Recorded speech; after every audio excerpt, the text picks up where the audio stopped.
जी, बात करते हैं महंगाई की। एशियाई नूर की कीमतों के साथ-साथ अद्वियात की कीमतें भी उस्मान को छूने लगीं। इसकी वजह से शहरी और दुकानदार हज़रात परेशान हैं। इस हवाले से चंद शहरी मेरे साथ मौजूद हैं, आएँ उनसे बात करते हैं। जी, मैं मेडिकल स्टोर चला रहा हूँ अड्डा पच्ची पुल पर, और अद्वियात की जो कीमतें हैं वो दिन ब दिन बढ़ रही हैं, और इस बढ़ती कीमतों से हमारे जो ग्राहक हैं वो भी बहुत परेशान हैं और हम भी परेशान हैं। क्योंकि जब कोई ग्राहक आता है तो उसकी मेडिसिन जो है, एक हफ़्ते की जो पहले 400 की बनती थी वो 700 की बनती है, जो 700 की बनती थी वो 2000 1500 की बनती है। तो इसकी मिसाल हमारे पास एक मौजूद है।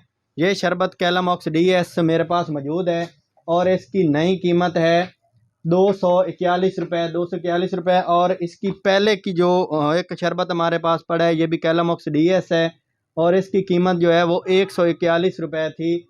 यानी कि 100 रुपये का इजाफा जो है वो एक शरबत के साथ हो चुका है। हम हुकूमत वक्त से अपील करते हैं, मुतालबा करते हैं कि अद्वियात की जो कीमतें हैं इनको कंट्रोल किया जाए, और इस पर कोई खसूसी सब्सिडी दी जाए हुकूमत की तरफ से, ताकि जो गरीब लोग हैं वो अद्वियात के बगैर तो गुजारा नहीं हो सकता, वो अपनी अद्वियात जारी रख सकें।